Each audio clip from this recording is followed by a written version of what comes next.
우리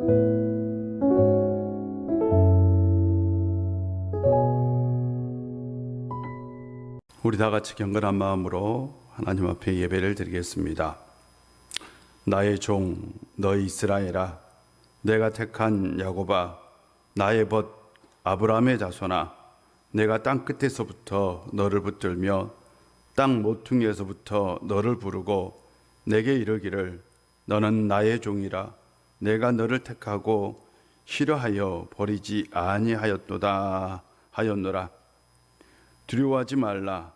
내가 너와 함께함이라. 놀라지 말라. 나는 내 하나님이 됨이라. 내가 너를 굳세게 하리라. 참으로 너를 도와주리라. 참으로 나의 의로운 오른손으로 너를 붙들리라. 아멘. 하나님 아버지, 오늘도 우리 가운데 함께해 주시고 은혜를 주실 줄로 믿습니다. 우리가 주님 앞에 나왔습니다. 우리가 어디에서 예배를 드리든 이 자리가 하나님의 임재의 자리이고 하나님의 역사는 회막이고 하나님께서 말씀해 주시는 교회이고 하나님께서 붙들어 주시는 예배당인 줄 믿습니다. 우리가 예배하는 그곳에서 하나님을 찬양하고 하나님을 노래하고 하나님을 말씀을 들을 때에 우리 가운데 역사해 주시고 우리 예배를 받아 주시고 우리 가운데 또한 응답하여 주옵소서. 오늘도 온전히 하나님의 은혜를 사모하며 주님 앞에 나아갑니다. 성령이여 우리의 마음과 우리의 영혼을 붙들어 주시어 온전히 하나님의 음성을 듣게 하여 주옵소서. 말씀을 전한 저에게도 말씀을 듣는 모든 성도님들에게도 온전히 성령으로 하나 되는 마음을 허락하여 주옵소서. 예수님의 이름으로 기도합니다. 아멘. 찬송가 380장입니다. 찬송가 380장입니다.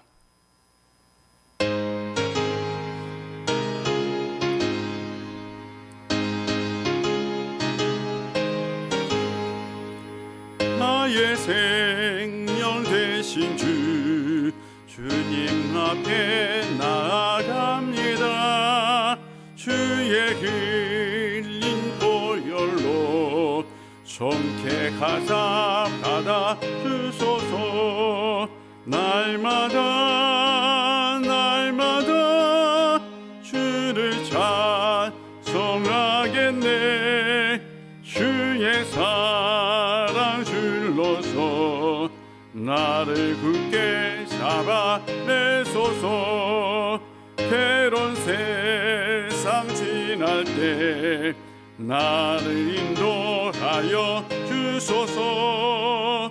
주를 믿고 나가면 나의 길을 잃지 않겠네.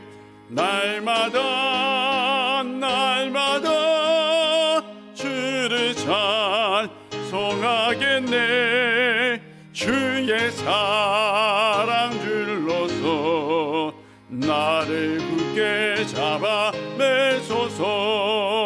세상 살아갈 때에 주를 더욱 사랑합니다. 밝고 빛난 천국에 나의 영혼 들어가겠네. 날마다 날마다 주를 찬송하겠네. 주의 사랑 줄로서 나를 굳게 잡아내소서. 아멘. 하나님 말씀은 시편 70편입니다. 시편 70편 1절부터 5절까지입니다. 시편 70편 1절부터 5절까지 하나님 말씀 봉독합니다. 하나님이여 나를 건지소서. 여호와여 속히 나를 도우소서. 나의 영혼을 찾는 자들이 수치와 무한을 당하게 하시며 나의 상함을 기뻐하는 자들이 뒤로 물러가 수모를 당하게 하소서. 아하 아하 하는 자들이 자기 수치로 말미암아 뒤로 물러가게 하소서. 주를 찾는 모든 자들이 주로 말미암아 기뻐하고 즐거워하게 하시며 주의 구원을 사랑하는 자들이 항상 말하기를 하나님은 위대하시다 하게 하소서. 나는 가난하고 궁핍하오니 하나님이여 속히 내게 임하소서. 주는 나의 도움이시오 나를 건지시는 이시오니 여호와여 지체하지 마소서. 아멘. 오늘도 하나님께서 여러분 가운데 함께 해주시고 이 더운 무더운 여름철에도 하나님께서 여러분 가운데 큰 은혜를 주실 줄로 믿습니다. 우리나라 여류 화가 중에 청경자 화백이 있습니다. 굉장히 유명한 분인데요. 그분이 이런 말을 한 적이 있습니다. 내가 낳은 자식을 내가 알아보지 못하겠느냐라는 말을 한 적이 있어요. 내가 낳은 자식을 내가 알지 못하겠느냐라는 거죠. 그러면서 그녀는 자신의 억울함을 호소했던 겁니다. 무슨 일이 있었을까요? 1991년 미인도를 둘러싸고 이 청경자 화백과 국립현대미술관 사이에 진품 논쟁이 벌어졌어요. 그 당시 이 국립현대미술관에서 미인도라는 작품을 전시를 하고 있었어요. 그런데 이 작품이 청경자 화백의 작품이다라고 이제 이렇게 알려주고, 그리고 나서 진품, 이제 이 작품을 이렇게 사람들에게 전시하고 있었는데, 그 당시 청경자 화백이 저건 내가 그린 그림이 아니다 라고 얘기를 했던 거예요. 청경자 화백은 그건 자신이 그린 그림이 아니다, 내가 내 그림을 어떻게 알지 못하겠느냐 라고 주장을 합니다. 참 황당한 일이죠. 작가는 자신이 그림을 그리지 않았다 라고 얘기를 하고, 국립현대미술관에서는 아니 이건 청경자 작가의 작품이다 라고 주장을 한 겁니다. 누구의 얘기가 맞을까요? 이 청경자 화백은 자신의 다른 작품들을 모아서 이것을 가짜로 만든 것이다 라고 주장을 했어요. 이제 대표적으로 예를 들어서 머리를 검색색으로 개칠하듯이 그린 것, 그리고 그려본 적이 없는 흰 꽃을 화관으로 그린 것, 연도 표기를 아라비아 숫자로 한 것 등으로 해서 자신은 그렇게 그리지 않기 때문에 이건 위작이다라고 주장을 한 거죠. 반대로 국립현대미술관에서는 이 작품을 현미경으로 들여다보고, 또한 이 물감을 화학적으로 실험해보고, 그리고 또 이 그림이 들어오게 된 배경을 내세워서 이건 진품이다 라고 주장을 했던 거예요. 그런데 이 그림이 들어온 배경이 참 독특합니다. 이 그림은 중앙정보부 부장을 지냈던 김재규 씨가 소장하고 있었던 것인데, 그가 대통령을 저격한 후 체포가 된 뒤에 국가재산으로 환수가 되었어요. 바로 그때에 국립현대미술관으로 들어왔던 겁니다. 당시 신군부는 바로 김재규 씨가 부정축제자라고 몰기 위해서 그 재산을 다 부풀려서 그리고 환수를 해서 그리고 국가에 귀속시켰던 적이 있습니다. 하나의 그림을 놓고 작가는 유작이다라고 주장을 하고, 국가기관은 이건 진품이다라고 주장을 했어요. 팽팽하게 맞섰는데 한국화랑협회 감정위원회에서 또한 이 국립현대미술관에 쪽 손을 들어줬어요. 이건 진품이다 라고 아예 공식적으로 발표를 했어요. 그래서 그녀는 그 유명한 말을 남겼어요. 내가 낳은 자식을 어떻게 내가 알아보지 못하겠느냐 라는 말을 하면서 이 예술원 회원 자격을 반납하고 절필을 선언하고 난 다음에 미국에 살고 있는 큰딸에게로 가버립니다. 그리고 1998년 자신의 작품 93점과 자기가 가지고 있는 화구들을 다 서울시립미술관에 기증했어요. 그런데요, 놀라운 일이 일어납니다. 1999년 7월 이 그림을 자신이 그렸다라는 위조범이 나타납니다. 고소와 위조 사건으로 구속되었던 권춘식 씨라는 사람이 이렇게 얘기를 했어요.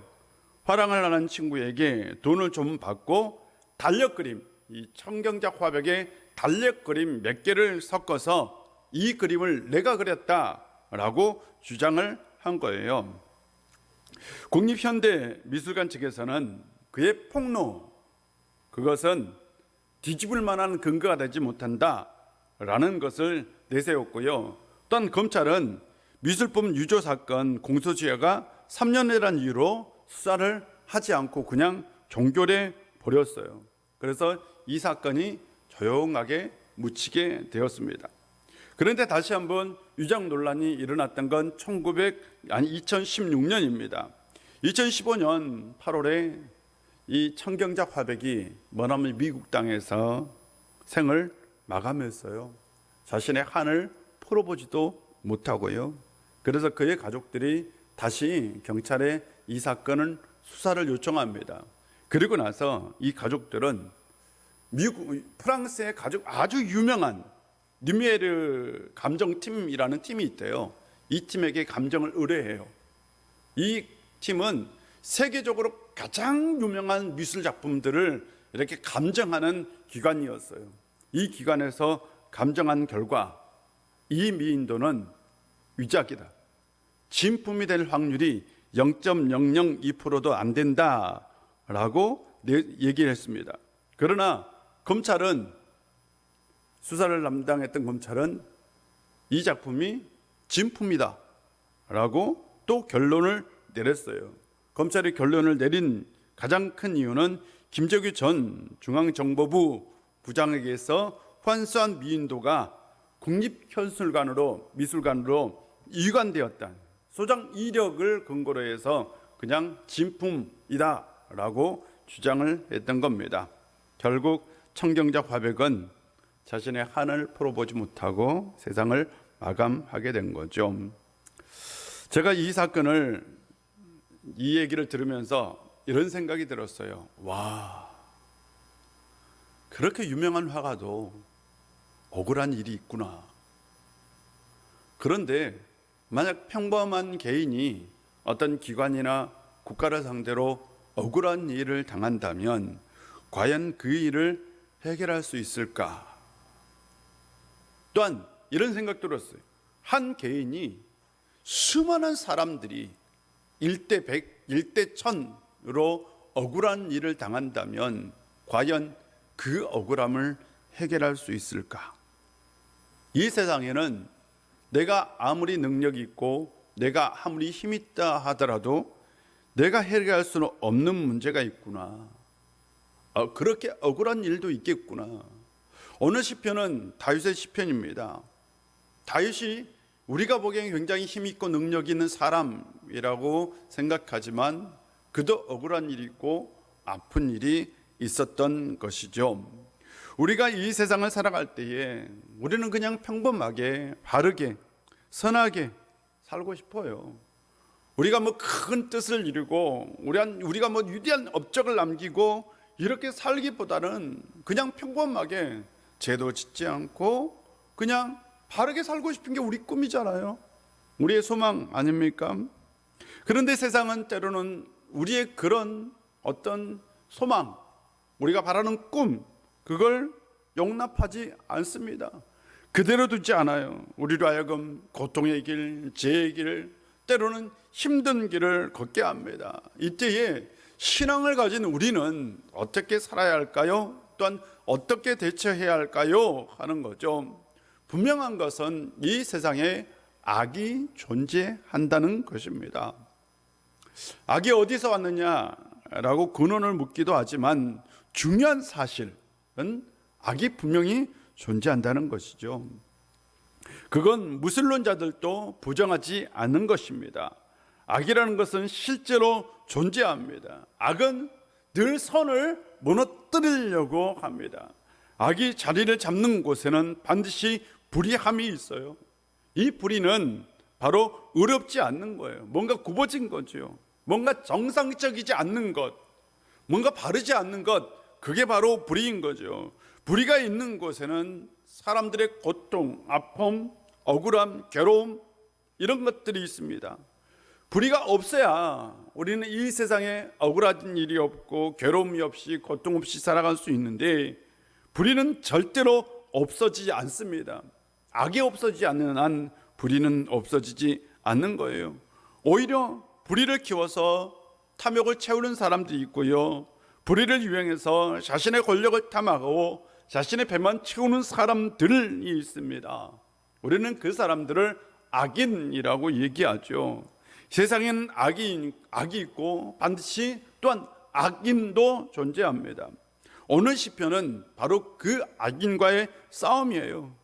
그 악인의 손으로부터 자신을 건져달라고, 그 악인의 불의로부터 자신을 좀 도와달라고 하나님께 간절히 간구합니다. 이 시편 저자는 이 악인들을 뭐라고 표현하느냐? 영혼을 찾는 자라고 표현합니다. 영혼을 찾는 자라는 뜻은 목숨을 노리는 사람이라는 의미를 가지고 있습니다. 자기의 목숨을 노려요. 자기의 목숨을 노린다고요. 그 자기의 목숨을 노리는 그 사람으로부터 건져달라고 하나님께 호소합니다. 또한 그 악인은 자기의 상함을 기뻐한다라고 얘기합니다. 여기서 상함은 재난을 얘기합니다. 자기가 어떤 재난을 당했어요. 근데 재난을 당하는데 그 악한 사람들이 주변에서 막 그 재난 당함을 기뻐한다는 거예요. 내가 어떤 고통스러운 일을 당했어요. 근데 그 일을 굉장히 기뻐하고 노래한다는 거예요. 만화가 중에 윤서인이라는 사람이 있어요. 이번에 올림픽 선수촌 응원 문구가 원래는 신에게는 아직 5천만 명이 있습니다 라는 문구였어요. 그런데 일본에서 항의를 해서 다시 바꿨어요. 봄 내려온다로 바꿨어요. 그런데 이 문구를 바로 이 윤선이라는 사람이 이렇게 비방을 했어요. 척추 나간 빙시 호랑이라고 조롱하고 비난했습니다. 한국 사람이에요. 이 사람은 이전에 친일파는 열심히 산 사람이고 독립운동을 하는 사람은 대충 산 사람도 아니다. 독립운동 말고는 아무것도 한 것이 없다라고 비난했던 사람입니다. 아니, 사람이 어떻게 이럴 수 있어요? 독립운동을 하면서 자신의 모든 것을 잃고 아무것도 없는 사람에게 아무것도 하지 않는 사람이었다. 열심히 산 사람이 아니었다라고 손가락질한 거예요. 이 사람 얼굴 뻔뻔합니다. 그냥 우리 사람 속에 사는 평범한 사람이에요. 그런데 저는 참 이 사람 마음이 악하다라고 생각합니다. 사람 속에는 악이 숨어 있습니다. 우리 주변에 악이 있고요, 악한 사람도 있습니다. 불의한 사람도, 거짓 사람도 있고요. 그 사람들은 우리를 속이고 우리의 것을 빼앗고 우리의 것을 탐합니다. 그런데 겉으로는요, 의로운 척, 선한 척 합니다.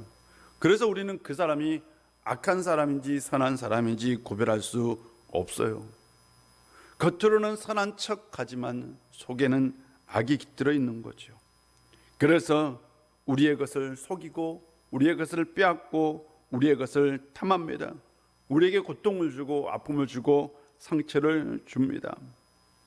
불의한 생각을, 나쁜 생각을 품고 있는 사람들이 실제로는 우리의 삶의 주변에 있어요. 다만 우리가 알지 못할 뿐이죠. 그들이 판 함정에 절대로 빠지지 않는 성도님들이 되시기를 주의 이름으로 축복합니다. 이 시편은, 오늘 시편 70편은 시편 40편과 깊은 연관이 있어요. 시편 40편 13절부터 17절까지 이 시편과 똑같아요. 아주 일치합니다. 그래서 학자들은 바로 시편 40편에 나와 있는 17절부터 17절 그 구절을 어떤 편집자가 예배 시에 사용하려고 별도로 다시 이 시편을 만들었다라고 얘기합니다. 시편 40편에서 시인은 자신의 상황에 대해서 이렇게 얘기합니다. 기가 막힐 웅덩이와 수렁에 빠졌다 라고 얘기하죠. 그는 사람이 파놓은 함정에, 세상이 파놓은 함정에 빠졌다라는 거예요. 그 함정에 빠져서 도저히 빠져나올 수 없게 되었다 라고 얘기합니다. 우리가 이럴 때 어떻게 해야 할까요? 하는 거죠. 오늘 시편 1편을 보면 1절을 보면 시인은 이렇게 얘기합니다. 하나님이여 나를 견지소서, 여호와여 나를 도우소서라고 노래합니다. 그는 하나님께 건져달라고 하나님을 의지하고 하나님께 매달립니다. 하나님이여 나를 건지소서. 여기서 하나님은 엘로힘 하나님, 그래서 전능하신 하나님을 말합니다. 여호와여 나를 도우소서라고 말할 때 여기서 하나님은 원어로는 지존하신 하나님을 얘기합니다.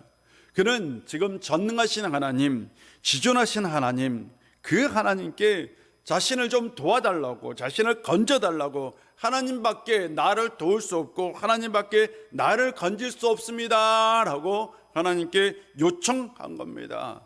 그의 믿음은 식어지지 않는 것이 아니라 그의 믿음은 더욱더 강건해진 거죠. 인간은 환경의 동물입니다. 인간은 환경의 지배를 받아요. 그래서 우리의 삶은 이 환경과 깊은 연관이 있습니다. 그러나 분명한 건 어떤 어려운 상황 속에서도 하나님에 대한 신앙, 하나님에 대한 그 믿음은 변함이 없어야 한다는 거죠. 이건 매우 중요합니다. 세상 사람들은 환경의 지배를 받고, 환경의 어떤 지배를 당하고 삽니다. 다 환경의 영향을 받아요. 그래서 이렇게 말하는 사람도 있어요. 실은 사람들이 하나님을 믿는 건 절박한 상황에 처했을 때에 그가 신을 의지하려고 하는 것이다 라고 얘기합니다. 맞는 말도 되죠. 우리가 어떤 절박한 상황이 생기면 그때 하나님을 의지하죠. 동시에 또 어떤 기적과 같은 일이 생기면 그건 하나님의 은혜다 라고 하나님의 체험이다 라고 얘기하기도 합니다. 하나님을 찾을 수 있는 특별한 일이 생길 때에는 그때 믿음이 생기고, 또한 신을 믿을 만한 특별한 일이 생길 때에 그때 더욱더 하나님을 의지하는 것이 우리이죠. 이 말은 우리가 환경의 지배를 받는다라는 말이기도 합니다. 그러나 진짜 믿음은 환경을 초월하는 겁니다. 이것이 바로 다윗과 우리의 신앙의 차이입니다. 다윗이 위대한 신앙인이었다고 말하는 것은 그는 자신이 처한 환경에 지배를 당하지 않았다. 오히려 그는 그럴 때일수록 더욱더 하나님을 의지하는 사람이었다라는 거죠. 환경이 자신을 이끌어 나가는 것이 아니라 자신이 환경을 주도했던 사람인 거죠. 환경이 신앙을 결정한 것이 아니라 신앙이 환경을 지배한 거죠. 이것이 바로 다윗의 신앙입니다. 코로나의 환경 가운데, 이 코로나의 환경 속에서 환경의 지배를 받고 신앙이 흔들린다면 그건 바로 환경의 지배를 받는 사람입니다. 그러나 진짜 신앙은 환경을 리드하며 나가는 사람인 거죠. 오스트리아의 심리학자이며 바로 의미요법을 발견했던 바로 빅터 프랭클이라는 사람은 인간에게 세 가지 중요한 가치가 있다라고 얘기를 했습니다. 첫 번째로는 경험의 가치입니다. 자기가 살면서 이렇게 자기 경험으로 축적된 것, 그것이 정말 소중하고 중요한 거죠. 이걸 경험의 가치라고 얘기합니다. 둘째로는 창조의 가치가 있다라고 얘기합니다. 인간은 뭔가 새로운 것을 만들어내는 능력이 있어요.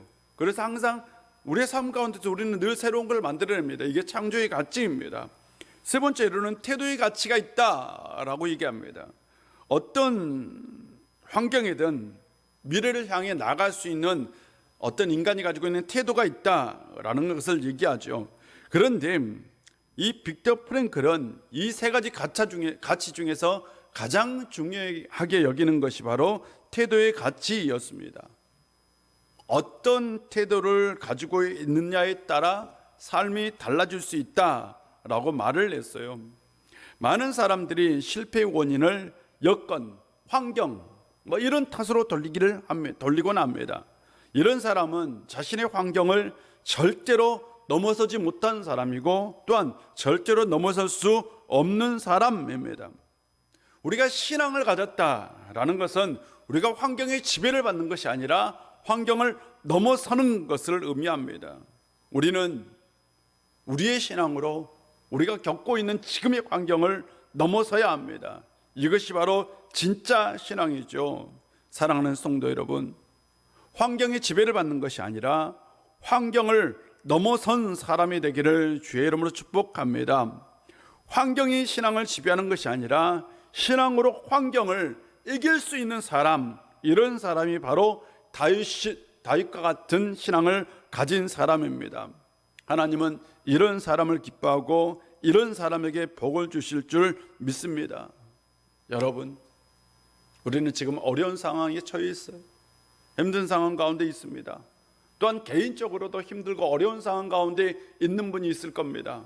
그러나 그것이 여러분의 삶, 여러분의 신앙을 지배하는 것이 아니라 오히려 여러분의 신앙이 그것을 이길 수 있는 능력이 되기를 주의 이름으로 축복합니다. 시편 70편은 바로 그것을 얘기하고 있습니다.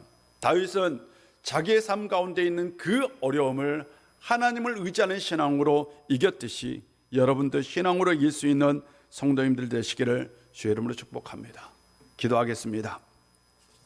아버지 하나님, 오늘도 우리 가운데 함께해 주시고 은혜 주셔서 참 감사합니다.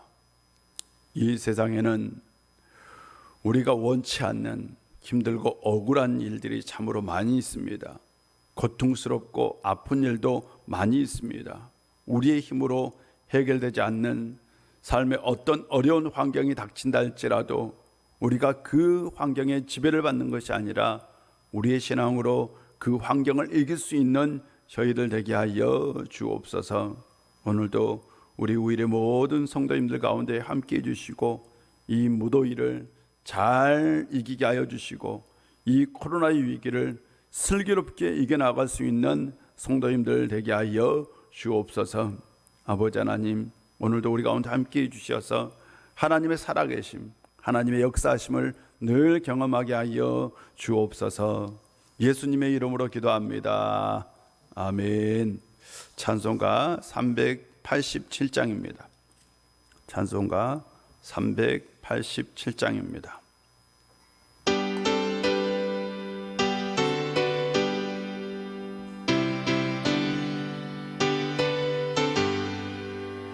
멀리 멀리 갔더니 저랑하러 떠나면 슬프고 또 외로워 정처럼 시다니리 예수의 순애 주여 지금 내게 오셔서 떠나가지 마시고 길이 함께 가소서 예수의 순애 주여 마음 아파올 때에 눈물 씻어주시고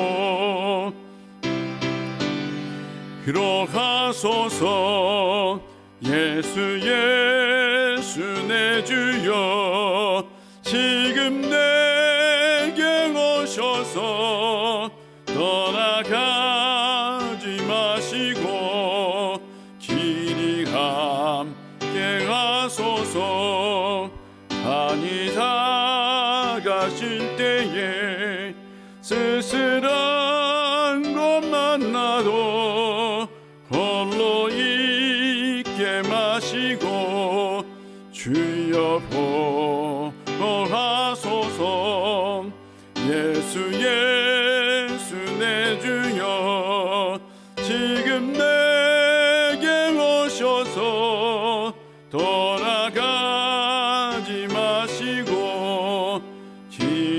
함께 하소서. 아멘. 주기도문 합니다. 하늘에 계신 우리 아버지, 아버지의 이름을 거룩하게 하시며 아버지의 나라가 오게 하시며 아버지의 뜻이 하늘에서와 같이 땅에서도 이루어지게 하소서. 오늘 우리에게 일용할 양식을 주시고 우리가 우리에게 잘못한 사람을 용서하여 준 것 같이 우리 죄를 용서하여 주시고 우리를 시험에 빠지지 않게 하시고 악에서 구하소서. 나라와 권능과 영광이 영원히 아버지의 것입니다. 아멘. 우리 계속해서 교회를 위해서, 나라와 민족을 위해서, 그리고 이 코로나의 어려움을 잘 극복할 수 있는 우리 우일교회 성도님들 되게 해달라고 기도해 주시고, 이 무더운 여름을 또한 믿음으로, 기도로, 신앙으로 잘 이겨낼 수 있는 우리 성도님들 되게 해달라고 기도해 주시고, 우리 환우들을 위해서, 그리고 여러분 자신과 가정을 위해서 우리 다 같이 기도하는 시간을 갖도록 하겠습니다. 기도합니다. 아버지 하나님, 오늘도 우리 가운데 함께 해주시고 은혜 주셔서 감사합니다. 아버지 하나님.